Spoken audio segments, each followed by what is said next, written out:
She had dreamed of this day her whole life, walking across that stage, diploma in hand, her family cheering in the crowd. But instead of pride, she was met with whispers, cold stares, and something far worse, humiliation in front of her entire school. What happened to this black teenager wasn't just an insult, it was a wound that cut deep into her dignity. Yet no one could have imagined that the very moment meant to silence her would become her greatest strength. Because when she finally spoke, the entire hall went silent. And then, in tears. Her name was Jasmine Carter, a bright 17-year-old from Atlanta, Georgia. She wasn't just another graduating senior, she was top of her class, captain of the debate team, and the first in her family to earn a full scholarship to college. For her family, graduation wasn't just a ceremony. It was proof that every late night, every sacrifice, and every prayer had been worth it. The auditorium buzzed with excitement that morning. Parents held flowers, students adjusted their gowns, and teachers smiled proudly. Jasmine stood among them, her heart racing with a mix of nerves and joy. She had written her speech carefully, pouring her gratitude and hope into every line. To her, this day was about more than herself. It was about showing younger kids in her neighborhood that they could achieve greatness too. But beneath the polished smiles and decorated stage, something darker lingered. Not everyone wanted to see her shine. There were murmurs, subtle looks, and whispers that she pretended not to hear. She had faced them before. The quiet reminders that no matter how hard she worked, some people would still only see the color of her skin. Still, Jasmine lifted her chin, determined to rise above it all. She didn't know yet that the very moment meant to celebrate her success would become the scene of her deepest humiliation. And what happened that day would test not just her courage, but the conscience of everyone watching. The ceremony began with the usual rhythm. Names called, applause echoing, families cheering as each graduate crossed the stage. Jasmine sat in the front row, her palms slightly damp as she clutched the edges of her gown. Her heart swelled with pride when she heard her grandmother's voice from the crowd calling her name, the sound cutting through the sea of chatter like a beacon of love. When her turn finally came, Jasmine stood tall, shoulders squared, smile wide. She had earned this. Step by step, she walked toward the stage lights, her diploma waiting at the other end. But as she climbed the stairs, a shift rippled through the crowd. A few snickers, a cough that carried the edge of a laugh. She tried to ignore it. She'd been told all her life not to let people's words define her. Then it happened. Just as she reached for her diploma, the principal's hand faltered. Instead of a smile, his lips tightened. He leaned in, muttering something that froze her blood. "Keep it quick, don't make this about you." His voice was low but sharp enough to cut. A few teachers exchanged uneasy glances, while others looked away. Jasmine forced a smile, though her stomach twisted. She turned toward the audience, clutching her diploma. But before she could even step to the podium for her speech, a voice rang out from the bleachers. "Why does she get to speak? Others work just as hard." It was loud, dismissive, meant to humiliate. Another voice joined in, followed by faint laughter. The sting hit her like ice water.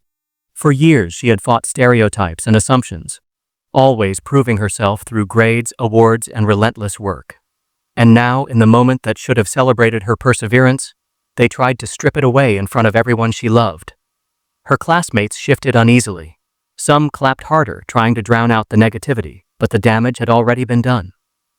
Jasmine's chest tightened as she approached the microphone. She could feel every pair of eyes locked on her, not with pride, but with judgment, waiting to see if she would stumble. The air in the auditorium grew heavy. Her grandmother's proud smile in the crowd was now mixed with worry. Jasmine gripped the podium, her notes trembling in her hand. This was the moment she had feared, being reduced to nothing more than the color of her skin, even after proving herself time and again. And yet, as her throat tightened, something inside her began to shift. The humiliation stung, yes, but beneath it a fire started to burn. She thought of her younger cousins watching, of every kid who would walk into a classroom and wonder if they were enough. Jasmine knew she couldn't let this moment break her. She had to turn it into something bigger than herself. With her heart pounding, she looked out at the sea of faces. The laughter had stopped, but the silence was louder than anything she'd ever heard. And in that silence, she realized, The words she was about to speak could either crush her or change everything. Jasmine took a deep breath, steadying the tremor in her hands. She set her notes aside. Paper couldn't carry the weight of what needed to be said. Her voice cracked at first, but then grew stronger, echoing through the packed hall. I know some of you don't believe I should be standing here. I know some of you think this moment doesn't belong to me. Gasps rippled through the audience. No one expected her to confront it head-on. But Jasmine's gaze stayed steady, sweeping across the sea of faces. Her classmates, her teachers, her family, and those who had just tried to tear her down. I've worked harder than you'll ever know. Late nights, early mornings, sacrifices my family made so I could be here. And yet, even with all of that, I'm reminded, some people will still only see the color of my skin. But let me tell you this. I am not ashamed. I am not less. I am exactly where I belong. The words struck like lightning. Her grandmother pressed a trembling hand to her chest, tears welling in her eyes. Students in the crowd leaned forward, some clapping softly, others frozen in awe. Jasmine's voice grew steadier, fueled by years of pain and resilience. For every little black girl watching who's told she isn't good enough, this moment is for you.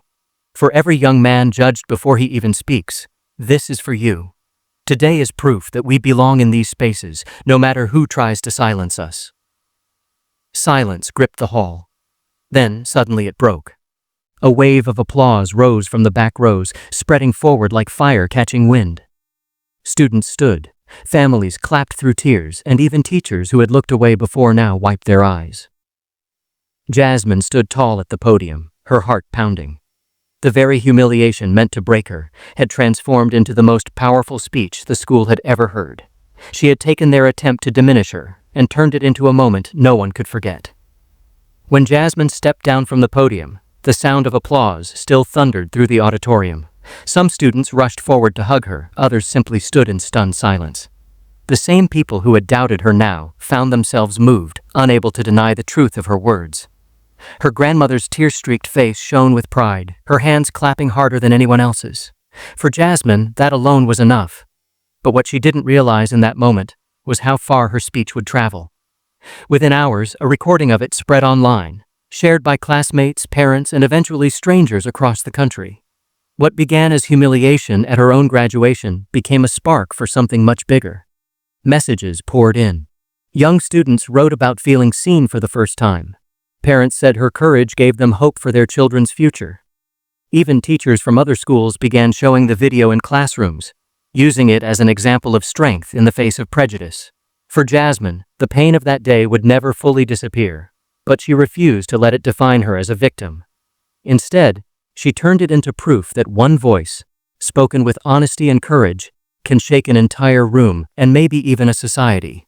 Her graduation was meant to be a simple ceremony, a final chapter before moving on, but it became something far more lasting. A reminder that silence only feeds injustice, while truth has the power to move hearts and change minds. And so the question lingers for all of us. When faced with moments of cruelty, will we shrink back, or will we rise, like Jasmine, and speak in a way that the world can never forget? Because sometimes the most powerful speeches don't come from leaders on a stage.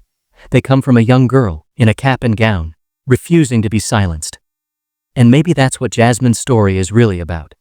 Not just her pain, not just her courage, but the truth that every voice matters, no matter how young, no matter how underestimated. If her words could bring an entire hall to tears, imagine what could happen if more of us chose to speak, to stand, to refuse silence in the face of injustice. So I ask you, what would you have done if you were in that room? Would you have stayed quiet or stood up and clapped? If this story moved you, don't let it end here. Share it, talk about it, and join us by liking this video, leaving your thoughts in the comments, and subscribing for more real stories that shine a light on the truth. Because together, we can make sure voices like Jasmine's are never ignored again.